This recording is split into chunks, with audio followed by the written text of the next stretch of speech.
Hello, I welcome you all once again to my channel Explore Education. I am Dr. Rashmi Singh, Assistant Professor, Department of Education, SS Khanna Girls Degree College, University of Allahabad. And this time I am going to discuss with you a very important topic in research methodology, that is ex post facto research. It is a very important research in social sciences. So what is ex post facto research? Ex post facto study or after the fact research is a category of research design in which the investigation starts after the fact has occurred without interference from the researcher. देखिए क्या होता है, generally जब हम experimental research करते हैं तो हम जब घटना हो रही होती है तो हमारे सामने होती है, मतलब हम ही घटना को कराते हैं, किसी को कंट्रोल ग्रुप कराते हैं, किसी को एक्सपेरिमेंटल ग्रुप करते हैं, किसी को ट्रीटमेंट देते हैं, किसी को मैनिपुलेट करते हैं, ये सब करते हैं। लेकिन एक्सपोस्ट फैक्टर रिसर्च एक यूनिक टाइप की रिसर्च है। इसमें जब घटना हो चुकी होती है, मतलब घटना हो गई है, उसके बाद हमारा इन्वेस्टिगेशन स्टार्ट होता है। तो चूंकि घटना हो चुकी है इसलिए रिसर्चर का कोई इंटरफेरेंस घटना में नहीं होता है, घटना के होने में। हम घटना हो चुकी है उसके बाद उसका इन्वेस्टिगेशन स्टार्ट करते हैं। The majority of social research in contexts in which it is not possible or acceptable to manipulate the characteristics of human participants is based on ex post facto research designs. कई बार social science researches में ये इस तरीके की हमारी situation बन जाती है कि ये संभव ही नहीं होता है, या कई बार ये अनइथिकल होता है, कई बार ये एक्सेप्टेबल नहीं होता है कि हम कुछ मैनिपुलेट कर सकें। तो वो सब भी एक्सपोज फैक्टर रिसर्च के अंतर्गत आएगा। It is also often applied as a substitute for true experimental research to test hypotheses about cause and effect relationships, or in situations in which it is not practical or ethically acceptable to apply the full protocol of a true experimental design. तो कब होगा? एक बार तो घटना हो चुकी है उसके बाद हम गए घटना का इन्वेस्टिगेशन करने, तो एक्स पोस्ट फैक्टो। कभी घटना को हम ये संभव नहीं है कि हम उसमें कुछ मैनिपुलेशन कर सकें, तो एक्स पोस्ट फैक्टो रिसर्च। कभी हमारे पास ये कुछ कमी है, कुछ हम फुल प्रोटोकॉल फॉलो नहीं कर पा रहे हैं ट्रू एक्सपेरिमेंटल रिसर्च का, तो इथिकली भी एक्सेप्टेबल नहीं है कि हम कर सकें, हम मैनिपुलेशन नहीं कर पा रहे हैं, हम रैंडमाइजेशन नहीं कर पा रहे हैं, हम मैनिपुलेट नहीं कर पा रहे हैं इंडिपेंडेंट वेरिएबल को, तो भी वो एक्सपोज फैक्टर रिसर्च के अंतर्गत आएगा। This research design does not include any form of manipulation और measurement before the fact occurs, है ना, as is the case in true experimental design. True जो वास्तविक हमारा एकदम पूरी तरह से सत्य हमारी जो एक्सपेरिमेंटल डिजाइन होती है उसमें हम फैक्ट अकर जब होता है तो हमारी प्रेजेंस में होता है, हमारे कंट्रोल में होता है एवरीथिंग, हम मैनिपुलेट करते हैं, हम सब देखते दाखते सब अपने नियंत्रण में करते हैं। पर इसमें ऐसा कुछ नहीं है, क्योंकि घटना हो गई है तब हमारी एंट्री हो रही है, किसकी? रिसर्चर की। Okay, then it is a kind of research in which the researcher predicts the possible causes. हम सिर्फ क्या कर सकते हैं, हम ये भविष्यवाणी कर सकते हैं, हम ये सोच सकते हैं कि अच्छा ये ऐसा हुआ है तो इसके पीछे ये संभावित कारण रहा होगा, behind an effect that has already occurred. जो घटना हो चुकी है तो हम सोचेंगे कि अच्छा इसके पीछे ये हुआ होगा। मान लीजिए कहीं दंगा हो गया, दंगा होने के बाद हम पहुंचे तो हम सोचेंगे कि ये हुआ होगा, इन्होंने ऐसा कह दिया होगा, या ऐसा, या साधारण सी घटना ले लेते हैं, दंगा छोड़िए, कि मान लीजिए कोई बच्चा है वो क्लास में अच्छा बिहेवियर नहीं कर रहा है, या क्लास में रहता नहीं है, प्रेजेंट नहीं रहता है, एब्सेंट रहता है, तो हम क्या करेंगे, हम सोचेंगे कि हो सकता है कि उसके परिवार में कुछ ऐसा है, उसके परिवार की हिस्ट्री कुछ ऐसी रही हो, उसका कोई पीयर ग्रुप में ऐसा कोई गलत दोस्त की संगत में पड़ गया हो, या कुछ उसका नेबरहुड ऐसा हो। तो ये हम सब कुछ प्रिडिक्ट करते हैं possible causes. It is an interesting point to note that the researcher predicts a cause on the basis of a controlled effect, है ना, since no variation can be done on the effect, क्योंकि जो effect है उस पर हम कोई variation नहीं कर सकते, विच हैज ऑलरेडी टेकन प्लेसेस, है ना, taken place on the basis of the independent variable और द कॉज। जो कारण है इंडिपेंडेंट वेरिएबल या जो कारण है वो उसका जो प्रभाव है, since no variation can be done on the effect which has already taken place on the basis of independent variable और द कॉज। तो इसीलिए जो एक्सपोज्ड फैक्टर रिसर्च है, बाद में आगे आपको पता चलेगा कि इसकी सबसे बड़ी कमी ये है कि हमें ये नहीं पता चलता है कि कारण कौन है, प्रभाव कौन है। हम मान लेते हैं कि अच्छा ये कारण रहा होगा, ये प्रभाव। ये भी तो हो सकता है कि जिसको हम कारण समझ रहे हैं वो प्रभाव हो, और जिसको प्रभाव सोच रहे हैं वो कारण हो, क्योंकि हम एक्चुअली घटना को हमारे सामने घटित नहीं हुई, हम सिर्फ सोच रहे हैं कि ऐसा ऐसा ऐसा ऐसा हुआ होगा, भले वो हम लॉजिकल सोच रहे हैं। The term exposed factor according to Landman is used to refer to an experiment in which a researcher instead of finding a treatment examines the effect, हम यहाँ सिर्फ क्या देखते हैं, इफेक्ट देखते हैं और ये सोचते हैं, ये अनुमान लगाते हैं, ये हम हाइपोथेसिस बनाते हैं कि ये इसके कारण रहे होंगे, और हमको दिखता क्या है, हम घटना हम एग्जामिन किसका करते हैं, सिर्फ इफेक्ट का, है ना। और फिर naturally occurring treatment after it has occurred, जो ट्रीटमेंट नेचुरली अकरिंग था, जो नेचर ने अपने आप कर दिया, नेचर ने कर दिया, वो जब हो चुका है तब हम आए हैं। तो हमें दिख क्या रहा है, हमें सिर्फ और सिर्फ प्रभाव दिख रहा है, और हम सोच क्या रहे हैं कि कारण क्या क्या हो सकते हैं। In other words, it is a study that attempts to discover the pre-existing causal conditions between groups. तो ये एक किस प्रकार का अध्ययन है, ये एक अटेम्प्ट है, एक प्रयास है डिस्कवर करने का, खोजने का, कि पहले से कौन से ऐसे causal conditions रही होंगी जिनका ये प्रभाव देखने को मिला है। तो इसके कुछ कैरेक्टरिस्टिक्स होते हैं। सबसे बड़े पहला कैरेक्टरिस्टिक तो एक्सपोज फैक्टर को ही कॉजल कंपैरेटिव रिसर्च के नाम से भी जाना जाता है। The research has a control और a comparison group as the research is done on the basis of the study of the cause which has already led to its effects. It becomes necessary for the researcher to keep a control group which can be used for comparison with the actual experimental group later on in order to analyze the cause of an already occurred event. क्या कह रहा है ये, कि इसमें हमको एक control या कंपैरिजन ग्रुप बनाना होता है। चूंकि हम रिसर्च ऐसी स्टडी का कर रहे हैं जिसका कि हमको इफेक्ट पता है, कॉज नहीं पता है, तो इसलिए हम एक कंट्रोल ग्रुप बना लेते हैं जिसको कि हम कंपेयर करते रहते हैं एक्चुअल एक्सपेरिमेंटल ग्रुप से, है ना। As the ex post facto research is a kind of study which tries to predict the causes on the basis of actions that have already occurred, the researcher cannot manipulate or change the already occurred actions or behavior.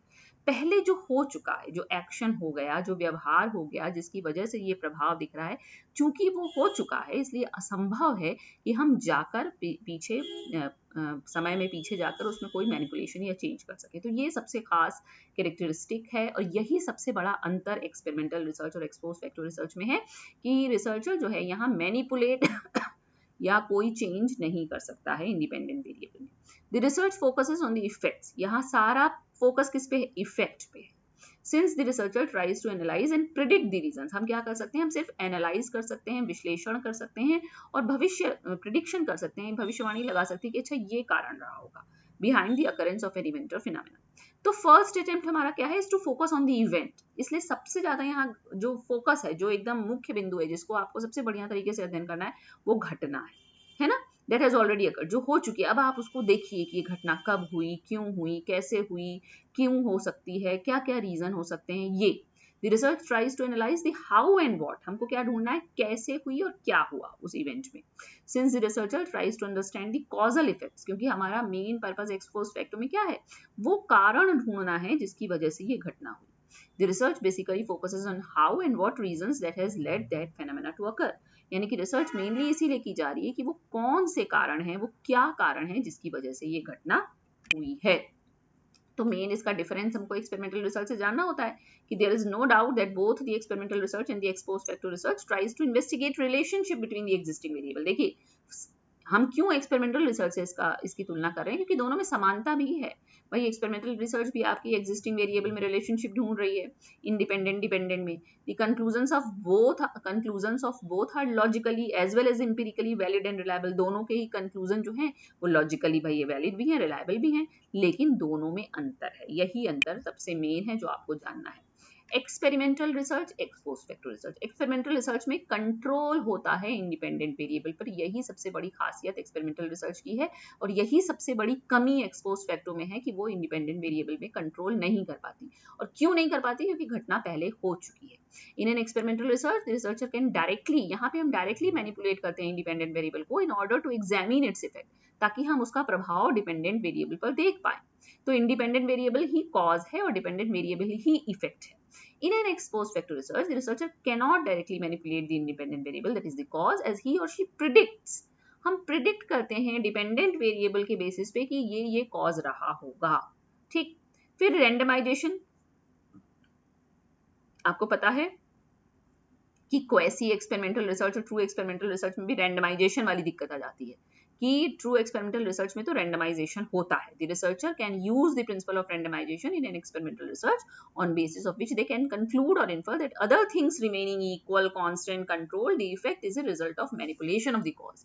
मतलब यहाँ पे चूंकि हमने randomisation किया है, random selection है, हमने किसको एक्सपेरिमेंटल ग्रुप में किसको कंट्रोल ग्रुप में डालना, ये रैंडम है। इससे ये कहते हैं क्यों रैंडमाइजेशन किया जाता है, ताकि जो दूसरे हमारे जो कंफाउंडिंग वेरिएबल हैं वो जो है वो कांस्टेंट हो जाए ना, कि किसी में भी जा सकता है। तो इसलिए आप और शुद्धता के साथ कह सकें कि जो प्रभाव आया है वो सिर्फ और सिर्फ आपके मैनिपुलेशन की वजह से आया है। लेकिन इसमें can not use the principle of randomisation, क्यों? क्योंकि घटना पहले हो चुकी है ना। In an ex post factor research the researcher has no direct control over the cause, क्योंकि कॉज पे हमारा कोई कंट्रोल ही नहीं है।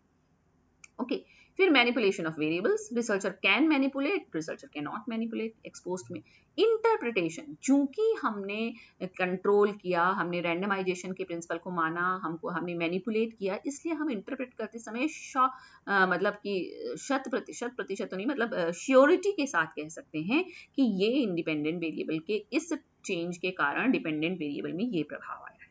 लेकिन एक्स पोस्ट फैक्टो में ये डिफिकल्ट है टू इंटरप्रेट और infer relationship between the independent and dependent variable, as there can be more than one possibilities और cause for a particular effect. हो सकता है कि जो हमें लग रहा हो वो कारण ना हो, किसी और वजह से वो प्रभाव आया हो, या वही वाली बात जिसको बाद में पोस्ट हॉक फैलेसी के नाम से जाना जाएगा, कि कौन कारण है कौन प्रभाव है ये हम नहीं बता सकते।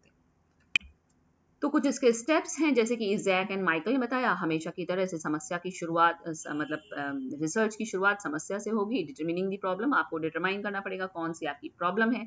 इन the ex post factor research it is necessary for the researcher to focus on the problem that he और she needs to study. They not only need to find out a problem, they also need to determine, analyze and define the problem which they will be dealing with. तो सबसे पहले समस्या का सुनिश्चितीकरण करना सबसे पहला step है। फिर आप लिटरेचर रिव्यू करेंगे, जिससे आप पता चल सके कि कॉजल रिलेशनशिप इस वेरिएबल के संग क्या क्या रहे हैं, क्योंकि सारा कुछ आपको प्रेडिक्शन ही करना है ना, एनालिसिस करनी है। उसके बेसिस पे आप हाइपोथेसिस बनाएंगे कि अच्छा ये हो सकता है, ये हो सकता है, ये हो सकता है, ऐसे कुछ assumptions आपको बनाने पड़ेंगे। फिर आप अप्रोच अपनी डिजाइन करिए कि किस अप्रोच से चलेंगे। Once the problem has been defined and the hypothesis has been postulated, the researcher needs to select the sample which fits the criteria of this. आपका सैंपल क्या होगा, कंस्ट्रक्ट इंस्ट्रूमेंट क्या लगाएंगे आप, और टूल कौन सा यूज करेंगे ना। फिर validity of the research, the researcher needs to validate the significance of their research. They need to be cautious regarding the extent to which their findings would be valid and significant and helpful in interpreting and drawing inferences from the obtained results. आपको cautious होना होगा कि आप किस सीमा तक आपकी जो research का प्रॉब्लम का सोल्यूशन निकल के आया है वो वैलिड है। फिर आप अपने कंक्लूजन का इंटरप्रिटेशन कीजिए। Finally the researcher needs to analyse, evaluate and interpret the information collected. It is on basis of this step only the researcher selects the best possible alternative of causes which might have led the effect to occur. जब आप conclusion का interpretation कर रहे होंगे तभी आप चुनेंगे कि ये वाला जो कॉज है यही सबसे मोस्ट बेस्ट पॉसिबल ऑल्टरनेटिव है जिसकी वजह से ये घटना हुई होगी। ओके तो स्ट्रेंथ इसकी बहुत सारी हैं कि जहाँ पे आप मैनिपुलेट नहीं कर सकते, जो घटना हो चुकी है, जहाँ कुछ अनइथिकल है, जहाँ कुछ इमोरल है, वहाँ भी आप जाके इसको अध्ययन कर सकते हैं घटना होने के बाद। Less time consuming as well as economical भी है ना। It gives a chance to the researcher to analyse on basis of his personal opinion, यहाँ पे आपकी पर्सनल ओपिनियन को भी स्पेस मिलता है, and then come out with the best possible conclusion, जो कि एक्सपेरिमेंटल रिसर्च में आपको नहीं मिलेगा। और वीकनेसेस भी हैं कि cannot manipulate the independent variable, ये सबसे बड़ी इसकी वीकनेस है। The researcher cannot randomly assign the subjects to different groups, ये दूसरी बड़ी वीकनेस है। The researcher may not be able to provide a reasonable explanation, चूंकि आपने मैनिपुलेट नहीं किया इंडिपेंडेंट वेरिएबल को, चूंकि आपने रैंडम ट्रीटमेंट नहीं दिया, इसलिए आपका इंटरप्रिटेशन वीक रहता है, आपके पास एक्सप्लेनेशन उतना रीजनेबल नहीं होता कि इंडिपेंडेंट और डिपेंडेंट वेरिएबल जो आपने लिए उनके बीच में क्या रिलेशनशिप है और कौन इफेक्ट है और कौन कॉज है। इसी को पोस्ट हॉक फैलेसी के नाम से भी जाना जाता है। While predicting the causal relationships between the variables the researcher falls play, हो सकता है कि वो पोस्ट हॉक फैलेसी में फंस जाए, है ना, कि when two factors go together one is the cause and the other is effect, है ना।